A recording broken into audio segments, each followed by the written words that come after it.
2, 1. Shogun episode 4. So we are here with another review, and again, another great company for just a fantastic review. I don't know what else to say. I mean, this has been a fantastic first half. I believe. What are we doing? An 8-episode, 9-episode series? Yeah, something like that. Yeah. So I Around mean, that. usually I feel like we slow down around this part, but no, they're continuing to just up the ante, and it's been incredible. And so I'm excited to have everyone here introduce themselves so we can just dive into it. So go crazy. It's busy time. What's up, Hey. y'all? Hey. Holy I'm shit. still kind of like in shock. I wasn't everything I predicted. Every time I'm like, oh, this is gonna happen. This is gonna happen. No, things they just like, no, that's not gonna happen. This is what's gonna happen. It's just this episode was wild. Everything I just wasn't expecting it, but it's fantastic. Yes. Spaghetti everywhere. I still can't get over what I just witnessed. Like, And honestly, it's been one of my favorite shows to watch because of course we have everyone here to enjoy it together. But I've never really been able to question so many things, be like, okay, this is gonna happen, but then no, that doesn't happen. This is gonna happen. No, that's not gonna happen. Maybe this is gonna happen, but no, we're at the edge of our seats. We're on our tiptoes. We don't know what the hell's going on, and I think that's the best part of this show because we're thinking that okay, we're just worried about two sides of this, but no, everyone's out there on their own. Everyone's fending for themselves. It's crazy. You can't trust nobody. I stand by like I think you guys said it best about how we were predicting something to happen at one point and it may or may not happen at another point. Pacing, timing is incredible. When it pulls the rug out of you and then says, okay, what you were feeling, it may go down, but it's not going to go the way you go. And then even when you get the results, you're not sure what's happening. Like, for example, this image. Oh my God! Out of context. When he showed that in the last review, I was like, okay, I wonder what this was. Yeah. But then we see it here, and it's everything. Wild. You just feel it. You can replay the exact scene in your head, like bar for bar. It's ridiculous. You can feel what he's feeling. The amount of confusion. It's crazy. I am just, we are, can I say this? I think we're spoiled. I won't speak for it, but we're spoiled how good this show is thus far. And the attention to detail is just, I am just so happy. This is why I love TV, why I love stories like this. So kudos to the crew and everybody about this. Oh man, I'm on cloud nine right now. That was so good. Look, I am a backseat driver today. Bizzy is going to drive us home. Yeah, Bizzy. I mean, break this down. I want to have you guys talk about the emotions you felt. I mean, I felt like I felt everything. I'm feeling anger. I'm feeling just pure love between certain moments with John and the exchange with the weapons, for an example. Like just the emotion I felt in that one scene, and then it just switches to pure confusion when you have everyone like it's just I don't know what I'm supposed to feel, and I'm excited to see or hear the switch that you guys felt. Like how fast did things just turn for you? Like were you able to catch on scenes quickly, or did things really throw you off? Because I know there was a moment where just the lighting really spoke volumes in certain scenes, and we weren't even sure what the hell was going on. But, I mean, there's just so many moments that just have me like, what the hell am I watching? Yeah, I think that their approach to John's story, and this was very interesting because in the very beginning, he just was very brass and just unapologetic, and he just was not comprehending patience and delivery. He was using no tact at all, and everything that he was doing, he was really offending them. And Mariko was trying to show him like this is a way to doing it. She was being just so patient with him, and he just still wasn't getting it. And I think it was a moment when it was raining out, and she kind of was like, she finally reprimanded him in a nice way. It's like, we don't step on the moss. And he kind of was like, huh. Then he stepped on the logs, and then he sat. And there's scenes each time of him just kind of sitting, and he's allowing himself to kind of process and feel the moment. I think it calls back to a moment where she said to him, like, if you just stop and breathe and hear, he actually listened to her. Like you see the practical application throughout. And I was kind of like, those emotional moments with him in that house work because of how they set it up so well. to the point that we didn't know where things were going to go. That bath sequence, I had no idea where it was going to go, but there was so much emotional chemistry there that I was blushing. I couldn't help it. If you go to the reaction, I was uncontrollably blushing because yes, I shook them. Yes, I want to see them together and stuff like that. But you know what I'm saying? In that moment, it didn't have to be a sexual moment. It was just so intense and so real and raw. And I think that it's a credit to the actors, of course, but I think the way that they wrote the scenes and they staged it and how they did it, the delivery of it, it was so passionate and real and raw that I was like, you can't help but feel the tension. And I think that if you can show tension without the physical, I think that's the most real emotional that you can really get out of certain scenes. And there was, of course, the other scene with the consort, you know, with the gun and the samurai sword. Like, I don't know, like I was emotionally compromised during it. I didn't say anything because I was on my laptop doing stuff, but I was like, nah, not gonna leave it stuck to you tonight. Yep. It's not gonna happen. But yes, I was emotionally compromised in this episode for sure. Yeah, you're expecting John to say the dumbest thing. You're expecting him to do another insult, another one not. And when he opened up to Mariko, and it's just like how it's just people who becoming friends, and then next thing you know, stuff, the mood starts swinging. With the consort, how much, he didn't care. He's like, stop following me and whatnot. And you see how he's like, okay, I should learn and mind my manners. And earnest, I think that's the word for me right now, is the earnest. That so much moments were so beautifully earned. The people who shined in this episode were so earned with the consort, and also the nephew, the uncle, the Hideyoki's son, the character. It just, everything was so gradually. Nothing felt odd or out of place, in my opinion. Yeah. There was a lot of tension. There was moments where I was literally like, what's going to happen? Like, this Toranaga's son, his entire arc is basically trying to prove himself to his dad. Like, dad doesn't trust me. He doesn't trust anyone. I can do this. And like, I was tense throughout the entire, I'm like, he's going to die. He's going to die. He's going to die. He's going to die. And then he does something so unexpected. And I was like, oh, didn't recognize your game. I did not know the type of man that you were. That was wild. Like, no one, him and I don't know her name, but the woman who lost her son, her husband, has now become a consort to some barbarian. She's gone through a lot. She's gone through the most out of anyone in this series. And she has shown, and I really appreciate that they showed her finally being her own person instead of just being a chess piece being moved from just things happening to her and things she's just getting moved around and being used, and like, this is your duty and you have to do this. Yeah, now she's they gave this episode, I gave her real agency. She's taking guns. She's like, nah, back up. So good. Like, immediately told me who she was, immediately made me fall in love with her, and now I'm invested in her story. And like, before I was just like, felt bad for her, and now I'm like, oh, this person is so interesting. The scene where they exchanged, like, he gave her a gun and she was like, what am I supposed to do with this? And but she recognized, Mariko was like explaining, like, this is important, and she was like, okay. And then like, the fact she brought out her dad, and they even said in the first episode how important those swords were in her family. And the fact that she like was like, here's swords that my dad had, like, that's so important. And he was like, oh shit, he recognized immediately, because it was hard for him to part with his gun, and she was giving him something that like belonged to her father. Like, even though there was a language barrier, culture barriers, like the fact that they got it, God, it's so good.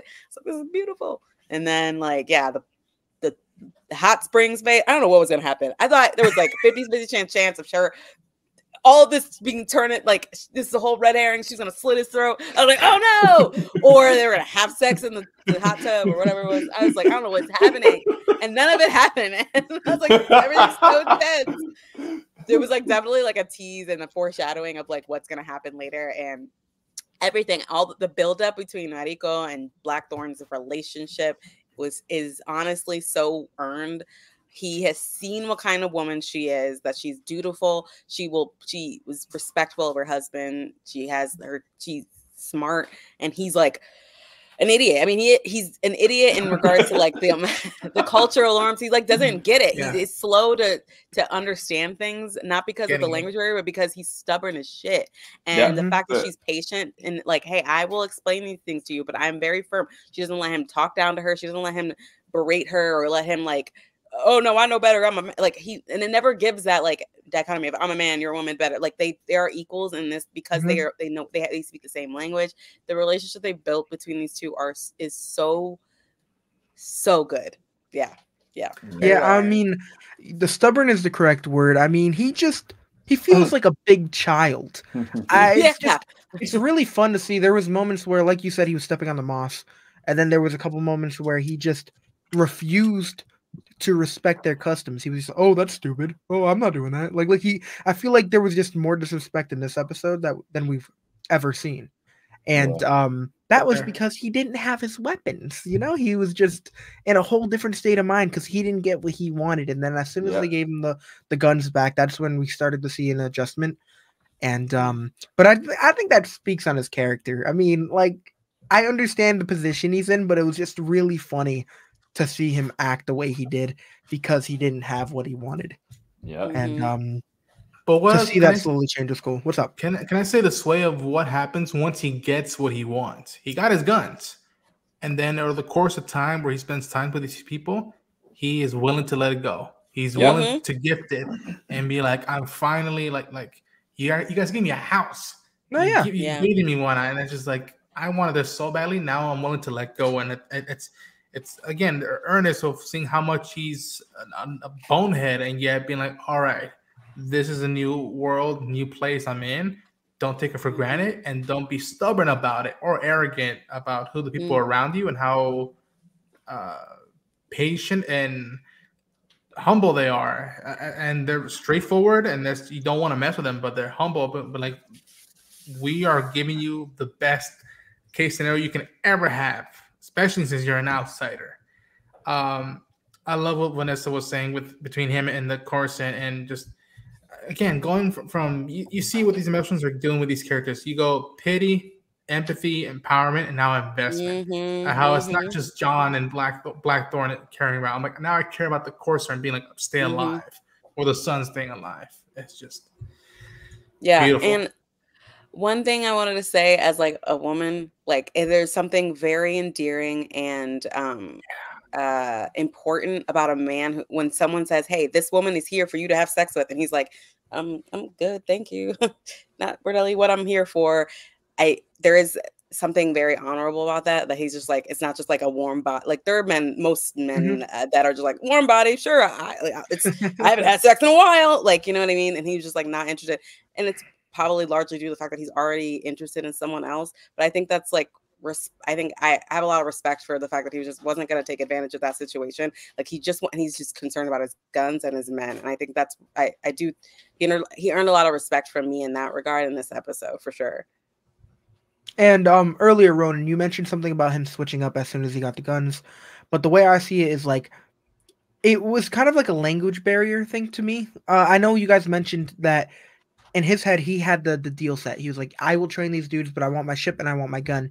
But then one of you did say that wasn't part of the deal, which I couldn't remember exactly what the deal was, but I do feel as though, due to him not actually hearing him say, word for word, there might have been a slight communication, but he's a man of his word. He's a man of honor. So in his, the reason he was acting like a child was because you didn't follow through with your thing. So like, why do I need to follow through with my thing, But at the same time, if he doesn't follow through with whatever he has to say or whatever he's doing, it's really easy to get rid of him. He's not, he's not that important to them, I feel sometimes. And I think he knows that. And I think that's kind of why he was acting out. And, but yeah, it was just, I feel like him, I feel like it showed kind of where he stands and how much honor he has. And we're seeing more and more of that with different things like what Vanessa said. I mean, all these little things are just adding up and showing how he is as a character. And I like that a lot. Yeah. And I think you bring the whole language barrier thing, which I think is interesting. You do that, but I think it's also just visually, because we don't speak Japanese and we're lucky we're getting translation with the subtitles, but yet visually it's telling you everything.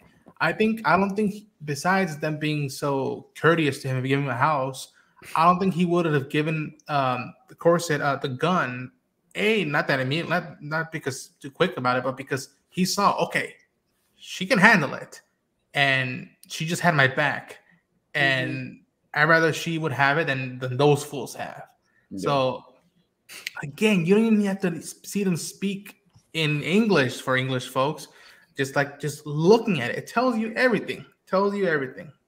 Yeah, it's interesting to me is the scene where he was trying to BS his way through giving them tacticianer plans, and she's sitting there listening to him, and they were all like, he's talking way too fast, and she was like, is this actually real? What are you talking about? And you weren't even born during this time.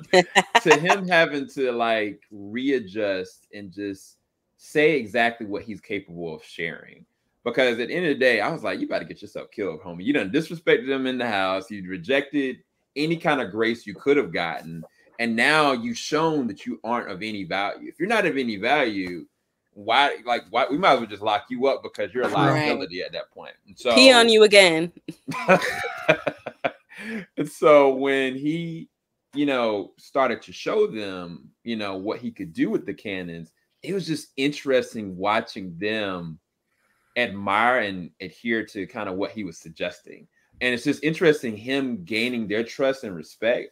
It's just something about somebody that is so abrasive and all over the place, really kind of connecting. And something about that that's just so interesting and fascinating in the context of how they're telling the story. But there's a lot of different things going on in this episode, though, for sure. I want to shout out like the ladies in this episode have really driven the plot, like Mariko being the translator, and the overall, she's really driving everyone because they're communicating. There's language barriers. She's really one of the most powerful people because of the fact that she knows so many languages. Then we have the consort who has the guns, the swords, like she's got Blackthorn's back. And then we have the courtesan. I know we're confusing consort and courtesan. The courtesan is the one who's been sleeping with the nephew, who I'm pretty sure is the mole. Kiku. Yeah, I'm pretty sure the mole that they've been talking about, or someone who's been leaking into Toranaga's camp, where, because what's his face didn't even want them to know about the white dudes coming on the island in the first place, and someone told him. So I'm speculating it's her, and we can see how she's manipulating his nephew into, she's like, oh, but you should be the leader. Give me kisses. Yeah, I know what she's doing. Each of these ladies have their talents, and they're using their talents. Because at the end of the day, this is set in 1600. They're not able to be soldiers, warriors, head of households. They're doing what they can with the roles that they're allowed to play, and they are playing these, especially the Kiku. She's playing a really, really good game. And someone might say that Mariko's playing a game too. Maybe she might actually feel something for Blackthorn, but at the end of the day, she's gonna keep her ass alive, and I respect that. So shout out to all three of them. Really. Yeah. Literally, look at the three perspectives. Three completely different perspectives, and yet I'm engaged with all three of them. Exactly. So I gotta talk about a little elephant in the room real quick. I know, I'm sorry, I'm busy. I don't mean to ask, but okay. I don't know how to really approach this. So John's relationship with Mariko is very evident. Like, they absolutely have chemistry. They connect on a deeper level. But she's also the person that's acting as his communicator. If anything happens to her, he has no communication bridge. He has nothing. Like, and it's kind of like very almost in a business relationship because she's so important. And then the other side of that is now he's responsible for this house and this other woman.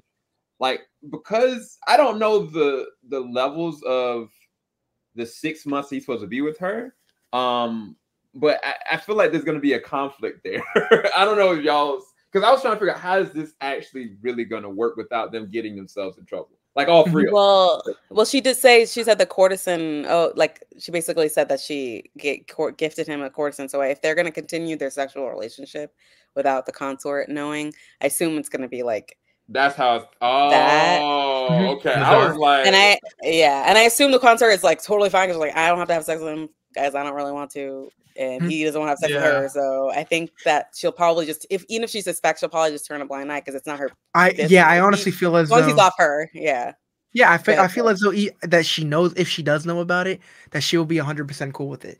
I mean, I think that the respect she's kind of gotten for him, you know, like she was referring to this man as a barbarian, as like kind of like a monster, you know, and I feel like that's kind of gone away a little bit. And she has clear respect for Mariko, so I think you know, there is a little bit there, so she does know it's not, you know, it's a matter of just protecting them. Their sister-in-laws. Yeah, and we saw what she did with the weapons when she was willing to point the weapons at these dudes, and you know, those are her people.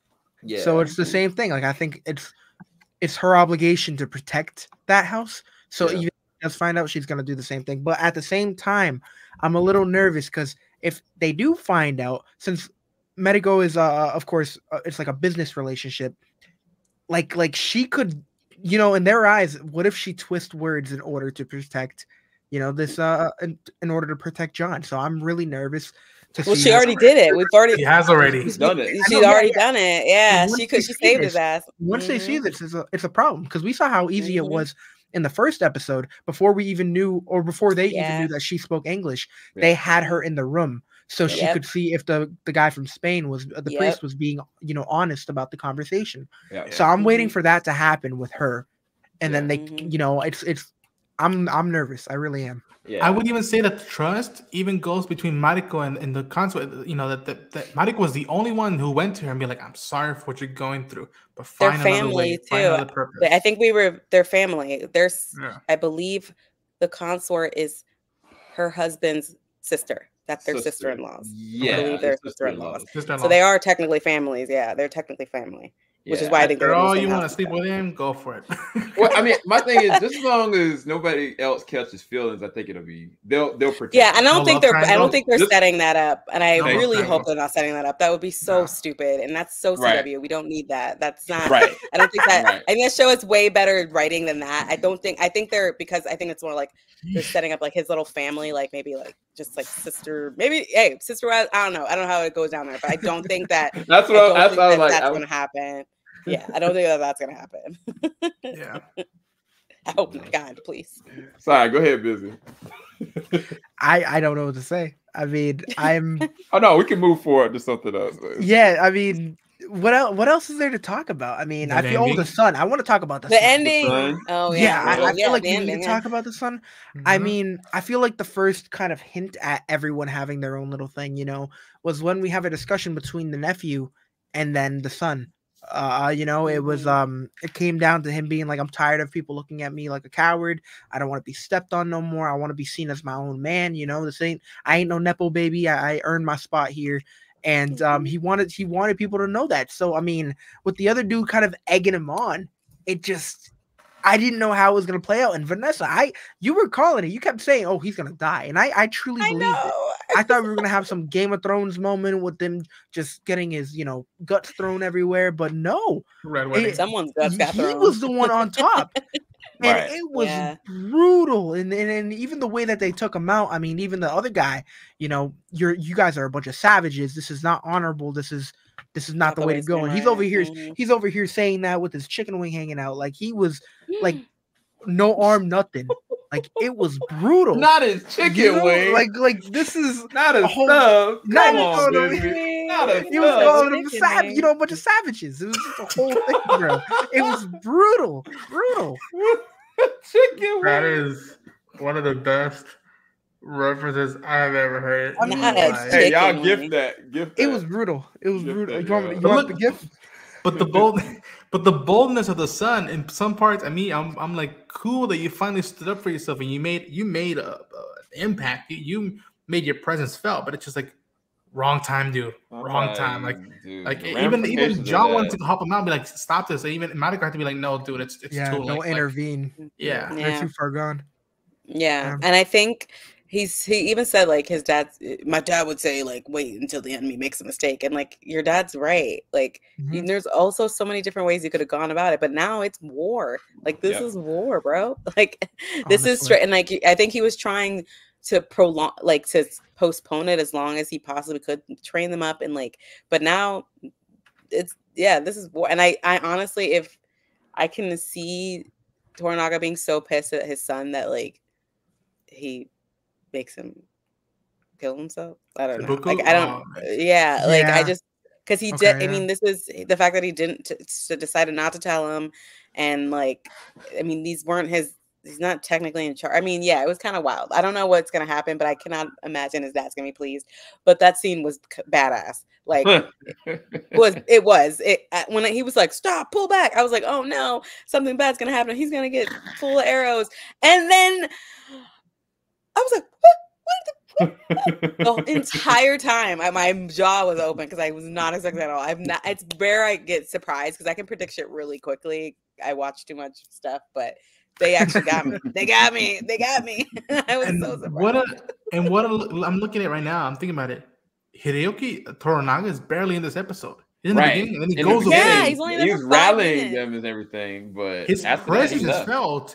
But everybody, all the supporting characters, lifted this episode and carried it with strongness. That is something to be said. That you already have Hiroyuki Sanada. That's the hook for people. But now, the cast is strong. This cast is strong. Yeah, because whoever plays his son is like really good with his emotions because he has that face where he's just like, I can do it. Like you can just see so petulant. Like, like I was like, this guy's good because you could see it on his face. He wants to prove himself. And then Kashigi's nephew is like playing his own game, and Kashigi's like, oh shit, like running around with a chicken, like because his entire plan is up in flames. Like, like it's just so fun to see everyone's plan. Everyone's got their own plan. Every single person has their own plan to keep themselves alive, and I think that's so funny and fascinating and good. It's good. Yeah, I think the glory days of Game of Thrones when we had those surprises that shook us that we didn't know. First 3 seasons.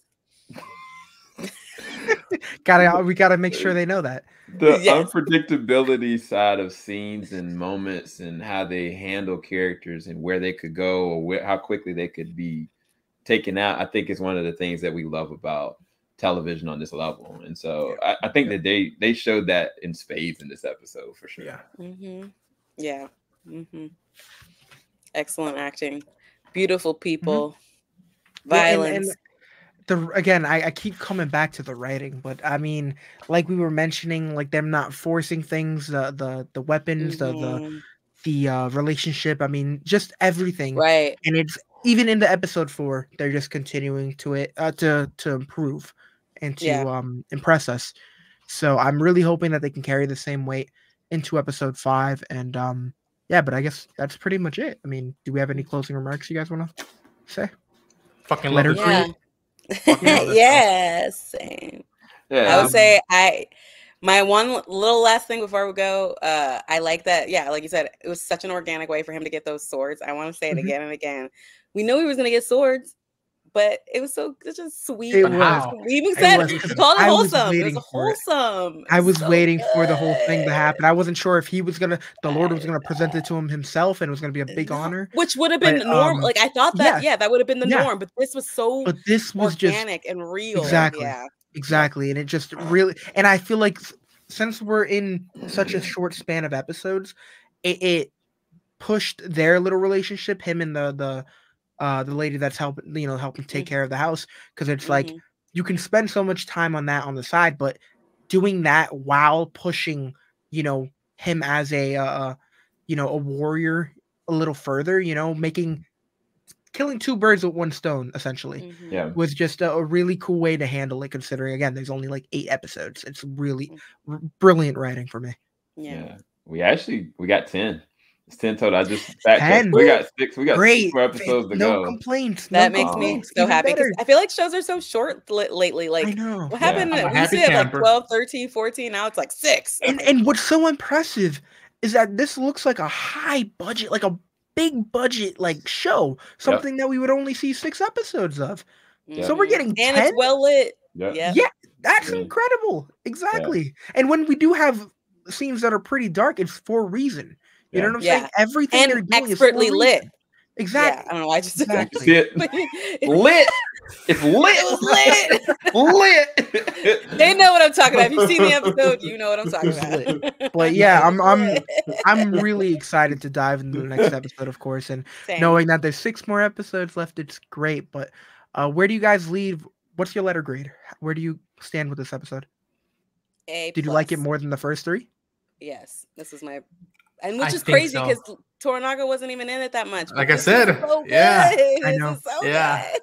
I Yeah. think But this is on par with the first episode, but right now I think it's just it's so strong because again, I'm dying to see back our reaction to be like, how many times were we so silent on just a moment of people walking or in a moment of like people contemplating a thought? So A+ with a bullet or a katana for me. Yeah, man. Yeah, I mean, it had it all, man. It had great writing.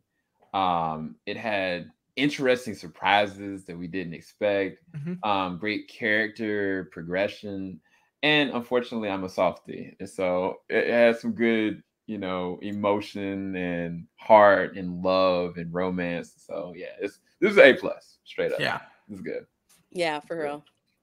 Yeah, I think that we're just continuing to get better and better with every episode.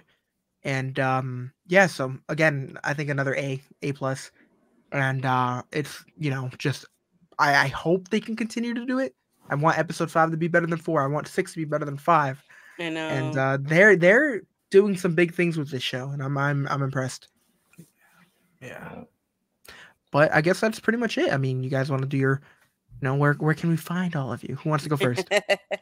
I will go first. You can find me at Vanessa Shark on Instagram, Twitter, whatever else is out there. You can find me. VanessaShark.com is my website. I occasionally update. I also write for multiverseofcolor.com. Yeah. You can find me at Ronin Unchained on YouTube, on the socials, doing my darnest to cover this show on a weekly basis. I want the word to spread out. A lot of people should be seeing this. Yeah. All right, so yeah, I mean, I thought you were going. I don't know what we were doing, but another banger. But you can find me at the snort. You can find me at Bizzy Ron everywhere. It's lit. Bizzy reactions on Instagram, and follow me for more lit reactions. Violence and sex, y'all. Violence and sex. Sorry, in the darkness, sex in the darkness. But what? Anyway, yeah, Bizzy, you did an amazing job co-leading this. Thank you guys so much. We're gonna go until episode 5. We'll be back. Peace, people. Filing out the top of I can see the skyline, 50 mile radius on my timeline. Ain't nothing on my mind.